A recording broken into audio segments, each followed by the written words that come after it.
Section 20 of Lives of the Queens of England, Volume 6, by Agnes and Elisabeth Strickland. This recording is in the public domain. Elisabeth, Chapter 6, Part 1. Elisabeth, generally speaking, appears like Talleyrand, to have considered the chief use of language was to conceal her real meaning. The involved and mystified style of her letters proved that such was the case, and in consequence she frequently deceived those whom it was her interest to enlighten, namely, her own ambassadors and deputies. On the other hand, her artifices amounted to mannerism, and were quickly penetrated by the representatives of other sovereigns whom she admitted to personal conferences.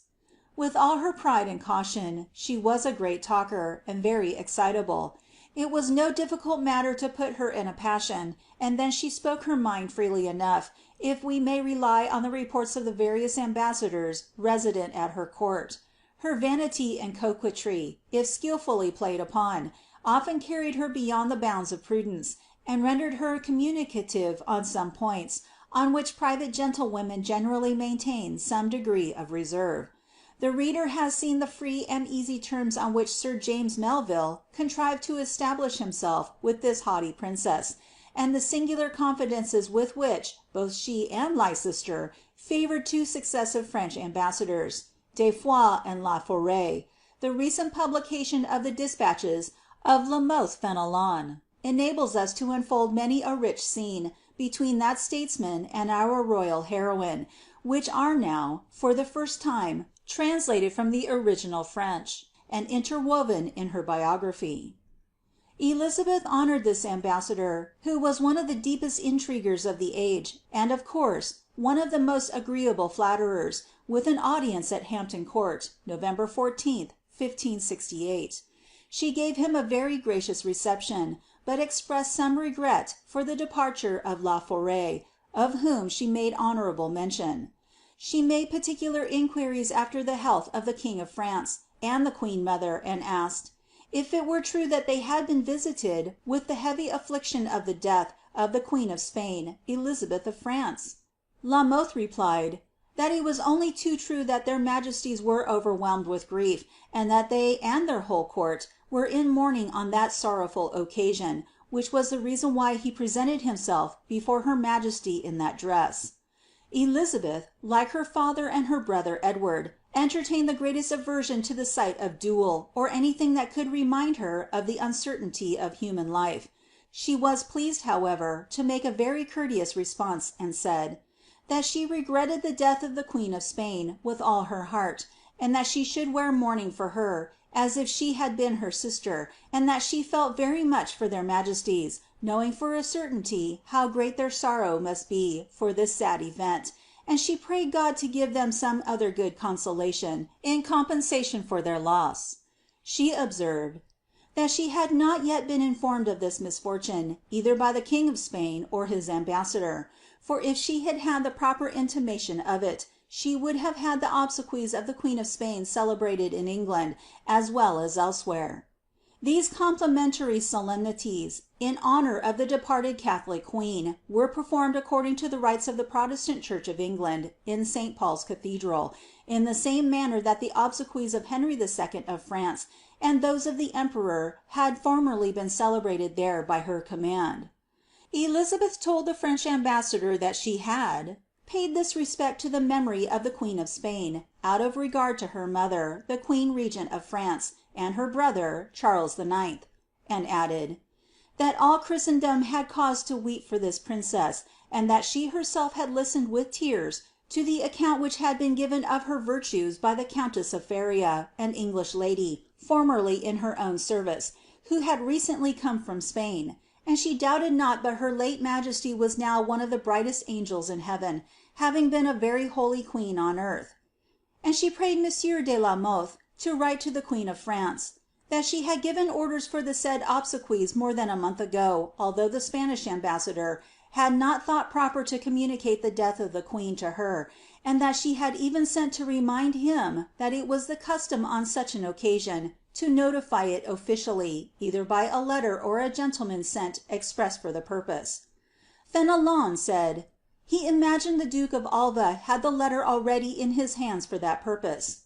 Elisabeth coquettishly rejoined with a smile, that she supposed the King of Spain did not wish to write to her, or rather that the Duke of Alva had detained the letter, under the notion that it was not quite decent, that so soon after the death of the Queen, his wife, he should be sending letters to an unmarried girl, like her, but that she had waited still some days, and then ordered the obsequies for the deceased Queen to be made. I thanked her, says M. de la Mothe Fenelon, and only added, that the King of Spain was still young enough to take a fourth wife. Elisabeth was at that time on terms approaching to open hostility with Spain. She had opened her arms as a protectress to the fugitives of the Reformed faith, whom the cruelties of the terrible Alva, in the Low Countries, had compelled to abandon their homes. The persecuted Hollanders fondly regarded her as the representative of her royal ancestress, Queen Philippa, one of the co-heiresses of William, Count of Holland and Hainault. The first movements of the furious war which separated those whom the rod of Alva bruised from the crown of Spain commenced in this year. Meantime, Elizabeth's ambassador at the court of Philip II, Dr. Mann, whom she had not inaptly termed a man-goose, instead of attending to the business of his legation, had, in a fit of spiritual quixotism, defied the Pope in such undiplomatic terms of vituperation, that he was prohibited from appearing at the court of his Catholic Majesty, and banished to a very uncivilized village, where he was compelled to hear mass. The English flag had also been insulted in the Gulf of Mexico, by the attack and capture of 3 ships in the fleet of the mercantile adventurers, commanded by the famous, or rather we should say, the infamous Sir John Hawkins, since he was the first man who brought the odious stain of the slave trade on this nation. A traffic that to her eternal disgrace was sanctioned, nay, even encouraged, by Queen Elizabeth. The high spirit of this princess was greatly chafed at the twofold affronts she and her subjects had received from Spain, nor was it long before she had an opportunity of making reprisals. 4 Spanish vessels bound for Flanders, laden with specie, were chased by French pirates into the ports of Plymouth, Falmouth, and Southampton. Don Guerin d'Espes, the new Spanish ambassador, applied to the English government for further protection for these vessels, which was granted, but the French adventurers having made a fresh attempt to seize the ships, the Queen ordered the treasure to be brought to London, for she had ascertained that it was the property of a company of Genoese merchants, who were about to establish a bank at Antwerp, and to assist Alva with a loan. No sooner did she understand this arrangement, than she determined to frustrate it, by appropriating the loan to her own use. D'Espes, in great anger, informed Alva of the seizure of the money, and Alva, exasperated at the disappointment, wrote a brief and peremptory letter to Elizabeth, demanding restitution. She replied very coolly, that she understood the treasure was private property, and had borrowed it, but if the King of Spain could prove that it belonged to him, she would restore it. Alva retorted by laying an embargo on all English subjects and English property in Antwerp, and Elizabeth, not to be outdone, put all the Spaniards in her dominions under arrest, not even excepting the person of the ambassador, whom she constituted a prisoner in his own house, and appointed 3 gentlemen of her court to keep guard over him. The French ambassador, M. de la Mothe, who visited Elizabeth a few days after these events, gives the following amusing particulars of his conversations with her at that period. Her Majesty, says he, was then at Hampton Court, and apparently full of sorrow for the death of Lady Knollys, her cousin, whom she loved better than all the women in the world, notwithstanding which, she favoured me with a gracious reception, and after saying a few words expressive of the regret she felt for the loss of so good a relative, observing that the mourning habit which she had assumed could manifest but a small part of the greatness of her grief, she demanded incontinently of me the news. The ambassador proceeded to detail to her matters of which she was doubtless as well, if not better, informed than himself, namely, the recent movements of the warring parties in France. On which she protested her great affection for the king, his master, and said, she prayed God that she might hear better news of his affair than that which had been told her within the last 2 days, which made her regret that his majesty had despised her counsel, although it was but that of a woman which she had given him for the peace of his realm. She expressed herself sharply against the authors and fomenters of wars, saying, that princes ought to pursue to the death of all such as enemies to themselves, and pernicious to their states. Then she spoke of the Spanish ambassador, who had, she said, already kindled a war between his master's country and hers, adding that she had been deceived in that personage, having always considered him as very honest and moderate, and could never have thought that, while she was treating so courteously with him on the affair of the Spanish reals, he had, by his letters, of which she had a copy, caused the seizure of the goods and persons of the English at Antwerp. She complained also, that he had written of her in a different manner from what he ought, he having named her Oriana in some of his letters, at which she was so indignant, that, if he had been her subject, she would have pursued him with the utmost rigour of the law. The Duke of Alva had been too hasty in believing him, and of him, the Duke, she must say, that he had behaved both arrogantly and lightly. Arrogantly, in having only deigned to write her one little letter, which, pursues M. de la Mothe, the said lady compared to a valentine. An expression which one would scarcely have expected from the lips of this great female sovereign during a grave political discussion with a foreign minister. His Excellency, in his official report of the conversation, considers it necessary for the information of his royal master to subjoin the following explanation in the form of a marginal note, after mentioning the word Valentine. This term, which the English employ in the style familiar, answers exactly to our word poulet, billet de galanterie. He then proceeds with Elisabeth's indignant description of the Duke of Alva's letter, which only contained 4 or 5 words of credence for the ambassador, and she said, he had acted lightly, by executing on such trivial grounds an act of open hostility against her subjects, adding, with some degree of scorn, that the Duke was neither so great, herself so little, or the affair so unimportant, but that he might have troubled himself to write more at length to her, and to have made proper inquiries before he attempted such an outrage against her and her subjects. She concluded by expressing a hope that the King of Spain would neither sanction what the Duke of Alva had done, nor that which his ambassador had written to him.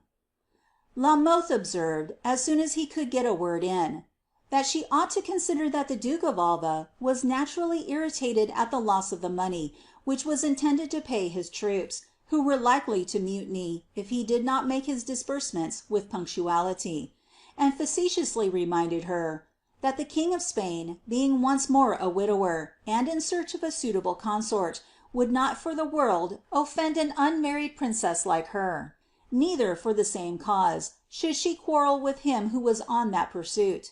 She replied with a smile, that she could be very well assured of the friendship of the King of Spain, as she might have married him at the beginning of the war if she had chosen. La Mothe seriously remonstrated with her on the rash step she had taken in arresting the Spanish ambassador, telling her, that since God had established the kingdoms and powers of the world, ambassadors had always been respected, and their persons held inviolate. Even in the midst of the fiercest wars, care had been taken not to touch them, or to treat their persons otherwise than honourably, that she had accepted this gentleman as the representative of a great king, and ought to be cautious in what she did with regard to him. Not, continued La Mothe, that he has requested me to plead for him, but because we both hold the like office towards your majesty, and therefore I entreat that you will allow me to visit him, at least once a week, in the presence of gentlemen who have him in ward. She replied,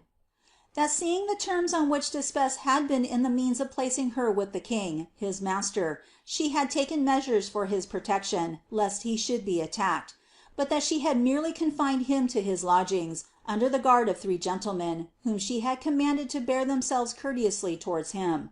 That formerly, on a less occasion, her ambassador, Throckmorton, had been much worse treated in France. She then prayed La Mothe not to visit him for some days, because she would not be seen to approve or justify any of the evil he had done, by permitting him to be visited by a person who represented the King of France. This conversation took place on the 20th of January, 1568. On the 24th arrived an envoy from the Duke of Alva, named Salveville, to enter into explanations with the queen on the subject of the recent misunderstanding. Elizabeth was encouraged by this indication of placability to assume a more offensive attitude, and to show that she was prepared for war, and that she considered it was already commenced. Before Salveville could present his credentials, she caused him to be arrested at Rochester, where he was detained 2 days, that he might see her grand arsenal, the activity of her military preparations, and the great number of workmen who were employed in building her mighty ships of war at Chatham. She then had him conducted to London, separated him from all his people, and placed him in a lodging of her own providing, under a strict guard, without allowing him to see or speak to any one, much less the Spanish ambassador, with whom he was of course desirous of conferring, before he proceeded to open a negotiation with the queen. Salveville, guessing what the event would be, had previously written a letter to D'Espes, which he smuggled to him under cover to the French ambassador, and another addressed to Queen Elizabeth, requesting to be informed of the time and place where he might present his credentials. This, however, was forcibly torn by Cecil from the hand of the Spanish gentleman, who was waiting in the queen's presence chamber for an opportunity of presenting it, warning him, rudely enough, not to be found there any more.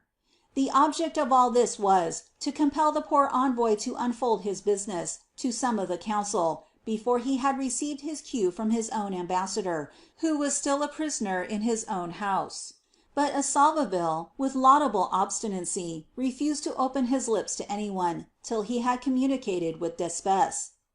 Elizabeth, meantime, indited an elaborate letter to Philip II. in Latin, in which, after commending herself for the care she had taken to save his money from the pirates and put it out of danger, she imputed all that the Duke of Alva and his ambassador had done to the evil counsel of those who would wish to see a breach in the amity and good faith which had hitherto united them. Philip, however, assumed a high tone, and approved of all that had been done by Alva and D'Espes, and demanded the restitution of his money under the threat of a war. Elizabeth was at that moment in an awkward predicament. She had, by her intrigues with the insurgents in France, so embroiled herself with that government, that hostilities appeared inevitable, and, at the same time, a formidable rebellion was organizing among the old Catholic nobility in her own realm, while her merchants loudly complained of the injury done to commerce by the seizures of English property, which had been heedlessly provoked in the ports of France and Spain.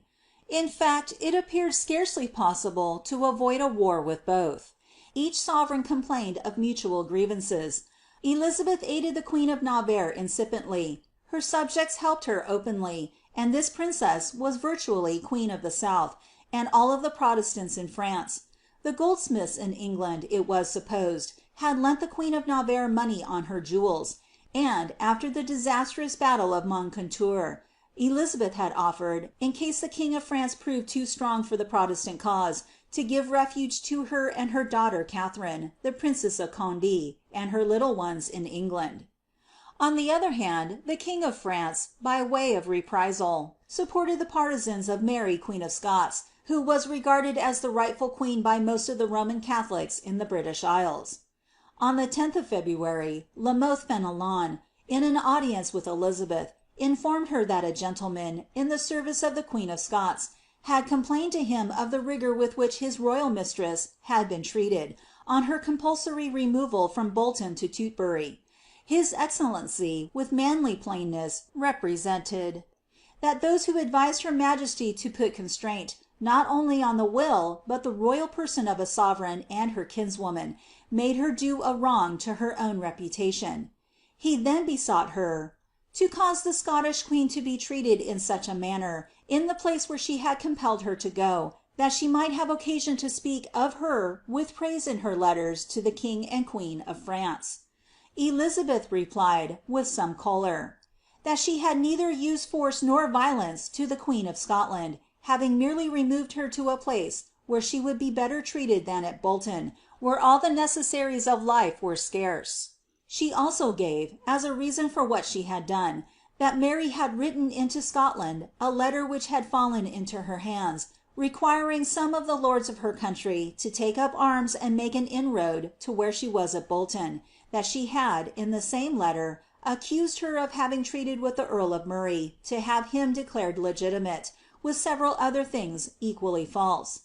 Elisabeth told La Mothe that he might assure their majesties of France that the Queen of Scots received nothing else but good treatment at her hands, and although it was not for her to render account to any person in the world for her actions, it was her wish to justify herself to all the world in respect to her usage of the Queen of Scots, that all other princes might know that she proceeded with such rectitude that she had no cause to change her pale hue for anything that could be brought against her on that account. Would to God, added she, that the Queen of Scots had no more occasion to blush at that which could be seen of her. La Mothe replied, that her majesty held it in her power to convince the world of the unprincipled ambition of the adversaries of the said lady, and to explain all that they could urge against her, and if she acted as the duty of queen to queen and relation to relation prescribed, it would prove that she was innocent of all the unkindness that had been imputed to her. Elisabeth, instead of making any direct reply to this home stroke, merely observed, that she had never had any praise from the Queen of Scots for any of the good offices she had rendered her, and then turned the conversation to the subject of Rouen, and the seizure that had been made of English property by the French government.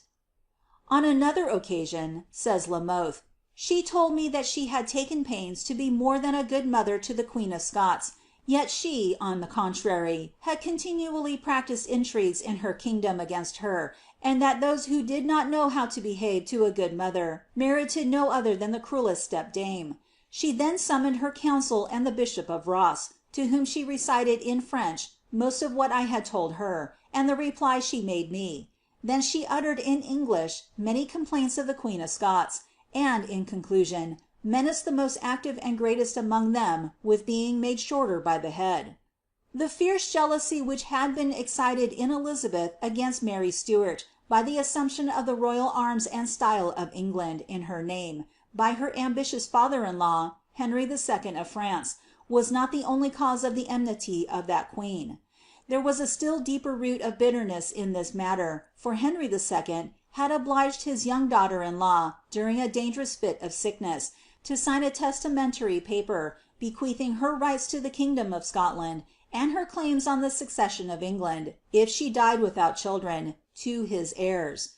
Queen Elizabeth became fully aware that such instruments existed in the year 1568–69, and discussed the point with the French ambassador, La Mothe Fenelon. She likewise wrote to Mary the following letter, which she commences with insincere professions of her grief for Mary's dangerous illness just before.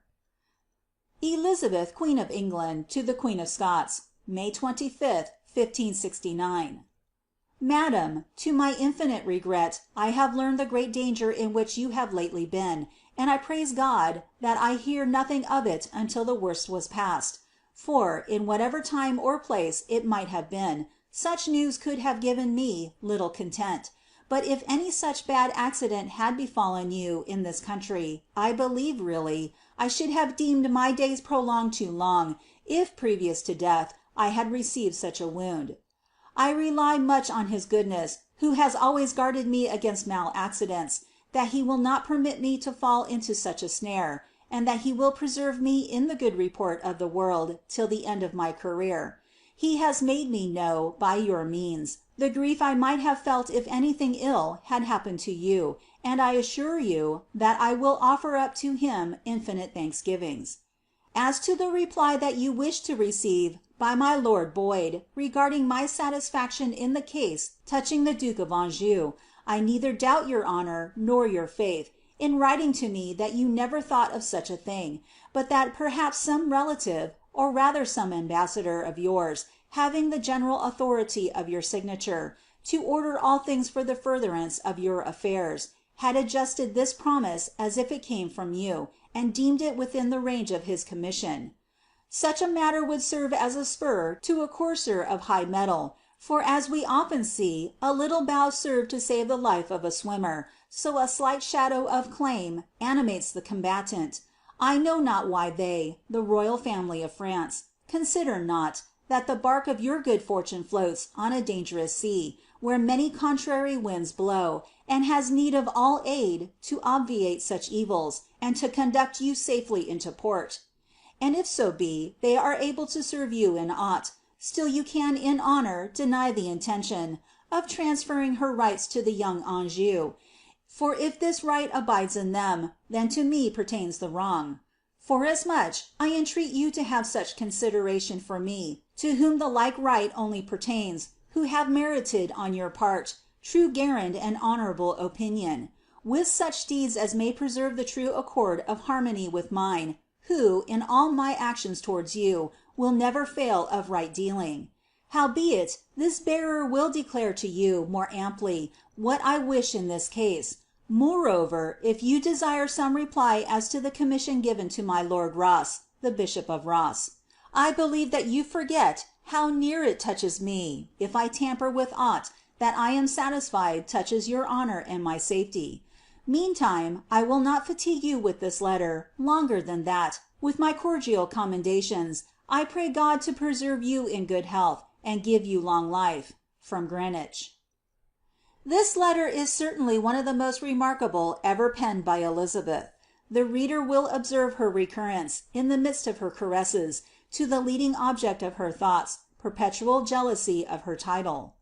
Mary willingly executed the instrument required, and at her request, the Duke of Anjou renounced any benefit he might hereafter have claimed from the deed of cession extorted from the youthful Mary by his sire. But, after all, the cession had never been made to him in particular, but to the heirs of Henry II. Charles IX. was, therefore, the party by whom the grant should have been renounced. As Mary did all that Elisabeth required of her, this was the precise point where good policy should have prompted Elisabeth to permit Mary's retirement from England.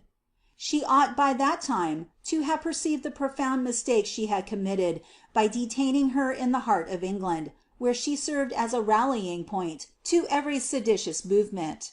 Elisabeth ought to have recollected that in the height of Mary's prosperity, when backed by all the power of France, and living at Paris as queen consort and queen regnant of Scotland, no injury had been effected to England. It was not probable that Mary could do more against her, if she had suffered her to retire to France, blighted as she was now by calumny and ill health, and dethroned from her realm.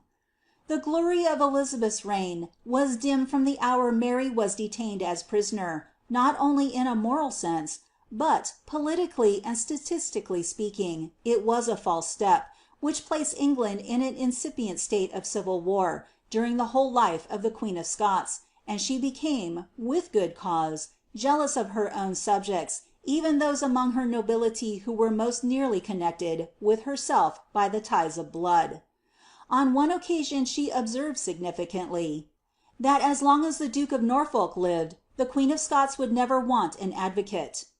On the return of Norfolk from the Scotch conferences, she had given him a very ungracious reception, in consequence of the reports that had been conveyed to her by persons who had first of all suggested to him the flattering chimera of a marriage with the Scottish queen. Norfolk entered into the subject with his sovereign, and told her that the project had not originated with him, and that he never had given it any encouragement. "But would you not," said Elisabeth, "marry the Scottish queen, if you knew that it would tend to the tranquillity of the realm and the safety of my person?" If Norfolk had not been deficient in moral courage, he would have replied frankly, that if her majesty were disposed to think so, he would be ready to conform to her wish, but that he had already assured Murray, and the others who had suggested this marriage to him, that it was a matter in which he could not engage himself without the consent of his sovereign. He, however, knew the deep dissimulation of Elisabeth, and suspecting it was her design to entangle him in his talk, replied, with answering insincerity, Madam, that woman shall never be my wife who has been your competitor, and whose husband cannot sleep in security on his pillow." This artful allusion to the injurious reports against Mary's honour, though most unworthy of the man who was secretly pledged to become her husband, had the desired effect of lulling Elizabeth's suspicions to sleep, and restoring her to good humour. She had, however, ere long, sufficient reason to be convinced that the enamoured duke was every day involving himself more deeply in the snares which were thrown in his way by those who were tempting him to his ruin, by their pretended schemes for the accomplishment of his wishes. Section 21.